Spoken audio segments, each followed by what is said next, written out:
What is good, everyone? This is your host, Deanna Radulescu with Label Free Podcast. To live your best life, you must live label free. As always, bringing you great guests from around the world, so sit back, relax, and tune in.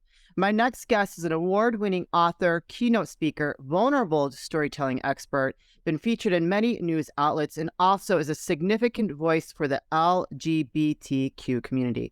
Please welcome Meagan O'nan. Meagan, that's quite the list of things that you do. It is. It's grown over the years. What can I say? I've been doing this a long time. But isn't that kind of like magnificent how if you start one thing and it evolves into something else and then you just become, it takes on it like a life of its own and it takes you to places you never thought possible.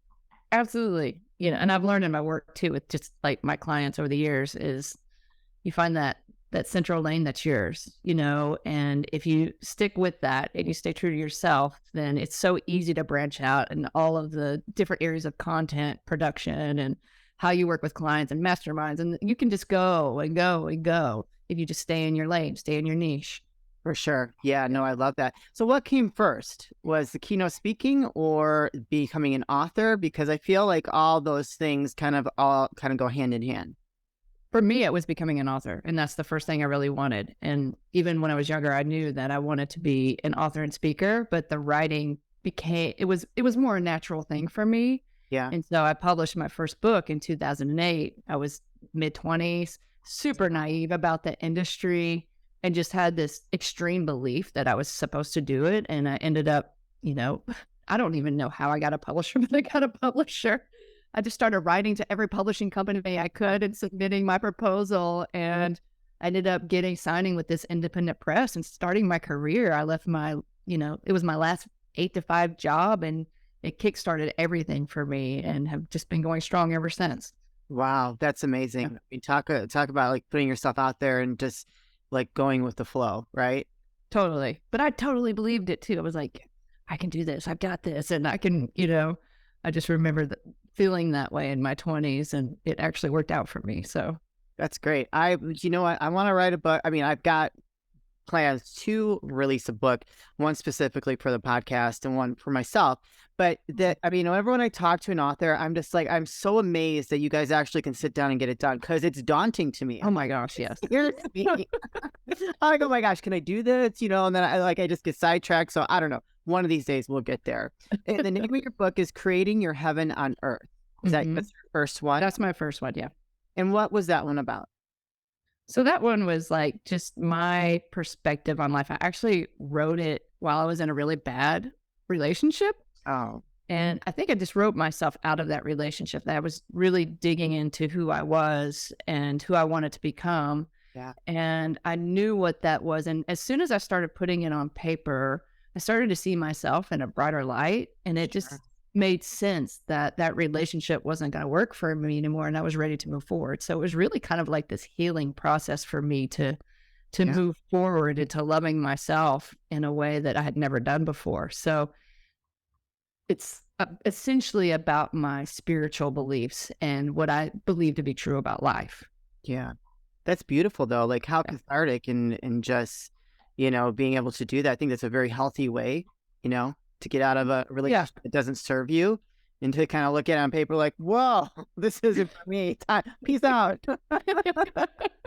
It was a very painful time too, being in your 20s and not knowing who you are and really trying to figure that out. I didn't know that that's what I was doing, but looking back, I can see that that's how it played out. Yeah. Wow. How powerful. And so now your second book was Courage, Agreeing to Disagree is Not Enough. Right. Yeah. So that one, so I'm a person who is gay, and I came out of the closet in Mississippi in the early 2000s and had a very traumatic experience, and was rejected by my spiritual community at the time. And so with that struggle along the way of my journey of really accepting who I am as an LGBTQ person, the things that I heard the most were, Meagan, I love you, but I don't agree with your lifestyle, or I don't agree with this, or I don't agree with you getting married, or blah, blah, blah, blah, blah. The list goes on and on, but there was always a but. And I just really got tired of hearing that. And in 2014, when this book was published, there was a lot going on in the world. Gay marriage was on the table as a topic. People were talking about, what was going to happen. And so that was another cathartic book of just really working through how to deal with those moments for me and how challenging that was, especially I left Mississippi and came back. I was back in Mississippi in 2014. And just really trying to deal with the climate and deal with another level of loving myself again. So it was, a topic that I felt like I needed to address for myself and my community to bridge the gap of communication between us and to not, just talk about what was right and wrong, but to just get to know each other on a deeper level. Yeah. That was the purpose of that one. Beautiful. I mean, I think when people say I love you, but it's just such a major sense of rejection. Absolutely. And that can do such harm to an individual. And I know in your community specifically that's one of the things that really hurts a lot of, LGBTQ people, right? Mm-hmm. It causes them to commit suicide and do things that are not. What a shame. Yeah. Which is terrible, which I completely disagree with. Like, I love everybody. Come here. Let me just give you a big hug, like I have no judgment whatsoever. And thank God for that, because I feel like placing judgment on people is you're doing yourself a disservice by not getting to know them for who they are, because label free, you put a label on them that is just so limiting to who they really are. And so, and now you have a significant voice, but hold on a second. You have your third book coming out this month, or is it already out? It is. So the ebook is being launched this month. The actual launch is in April. So the hard launch is in April. And you were talking about how hard it is to write a book. This has been a book that's been in process for 2 years, and it has been really hard to finish. But it's my memoir, and it's definitely the most vulnerable I've been in anything that I've written. I'm usually pretty vulnerable, but this took it to another level, which is why it was really hard to write, because it was kind of taking me through deeper levels of healing that I didn't expect. And so I'm really happy with the product. I'm happy with where it's at. I'm really excited to get it out there. It's called Held and Free. And I have a 4-year-old now. My wife and I have a 4-year-old. We've been married we've been together for almost 15 years, but decided to have a family. And the one thing that I think about as a parent for her is just wanting her to feel held, but also free. Yeah. And that's how I've wanted to feel in my life. And so it's about that concept through my journey, basically. Sure. Yeah.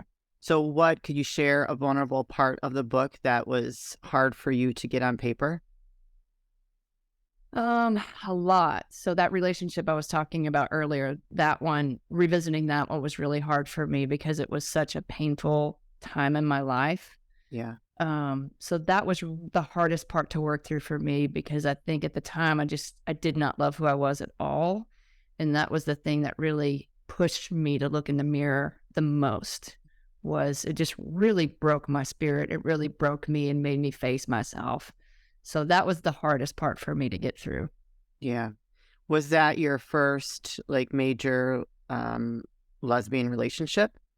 No, it wasn't. It wasn't my first. It was probably the most serious. Okay. Yeah. I moved across country with this woman, and I just had a lot of hope and expectations, and I really, let her define who I was, and it just was very emotionally unhealthy.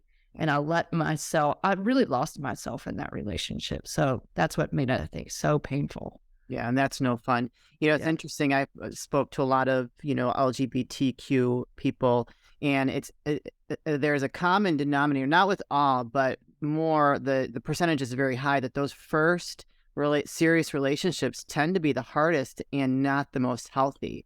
And I wonder why that is. Why do you think that is within your community? There's not a lot of role models, for one. You grow up not seeing healthy relationships. I have a very healthy relationship now, but I think that's a result of the work we've done on ourselves as individuals. Yeah. And so there's so much trauma, and there's so much lack of trust in the LGBTQ community of other people, that I think it makes intimate relationships really, really hard. And you have to be willing to do some seriously hard work around your shame, around how you feel about yourself, that if you don't do that work, it's just going to make those relationships very difficult to be successful. That is great advice. So, what would you tell a young person that is, LGBTQ and is getting into their first serious relationship? What would you tell them to move forward within that relationship? Um, Take it slow.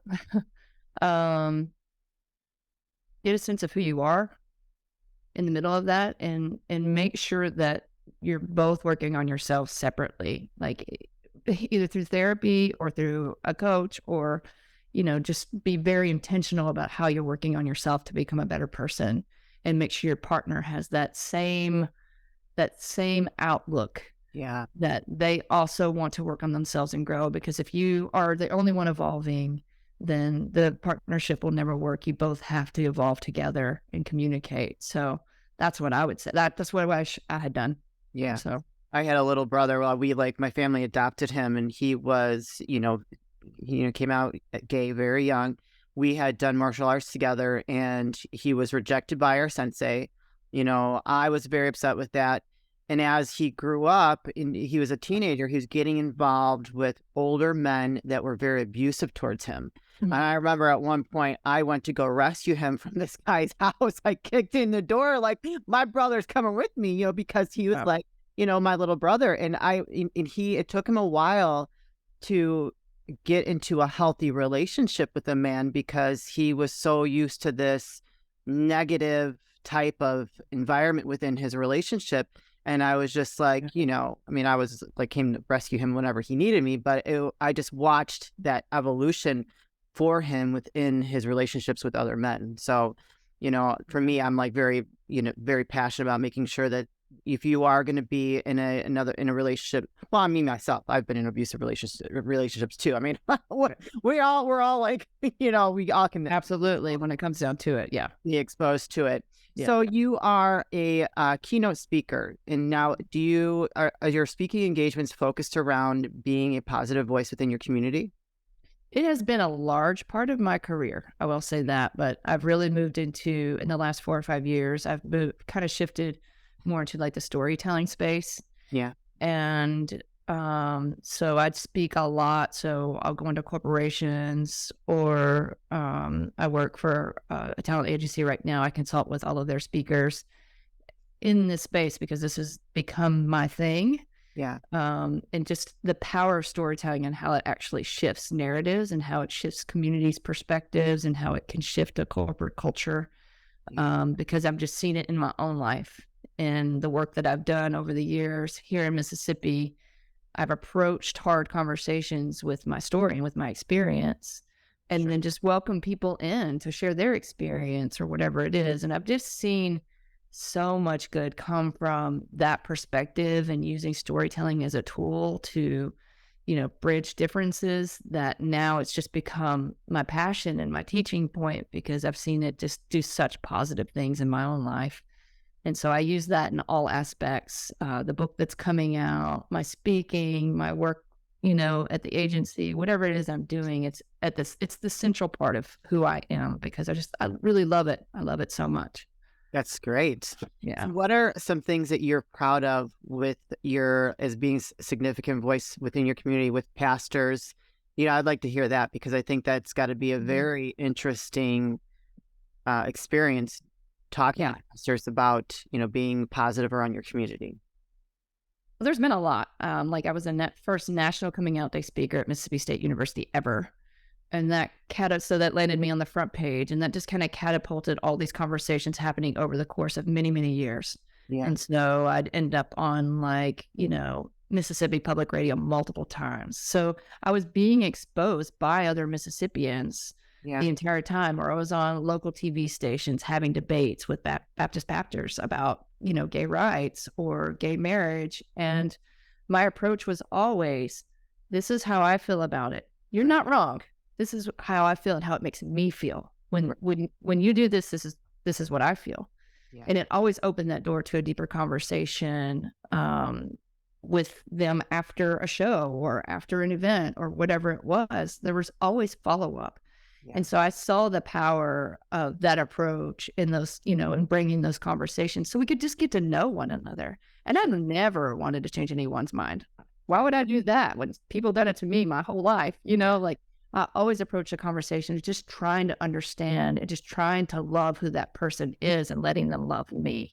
And I think that's where the breakdown, can become a challenge for people is they're not willing to let other people in and see them for who they are. But if you do it first, and I tell corporate leaders this all the time, if you show yourself, I promise you, people will let you see them. Yep, absolutely. That vulnerable piece is huge. Do you think that you've moved the needle in terms of the impact you've made within the religious community around you in Mississippi? Absolutely. I do. I mean, and not just me. There's many other people who have helped along that process. I mean, I would say that, when I first started out in like 2010, 2011, 2012, those years were very scary years for a lot of LGBTQ people here. They didn't want to go on camera. They didn't want to go on the radio because they were afraid of losing their jobs. They were afraid of being exposed. And so I was always like, yes, even though I was scared shitless, but I always said yes because I felt like I needed to do it for me. Yeah. And I mean, we had our first Pride Parade in 2018, which was huge. And the tradition has continued. And so I feel like just the little conversations over time have made a really big difference here because I'm in where I was rejected. I live where I was rejected. And so exposing my story to everyone in the community has been very healing for me, but I also think it's just opened the door for more conversations. Yeah, and just people opening their mind to something that they've been so closed off to because it's not like you have the plague. Like I personally just don't understand it, but we're not going to go there.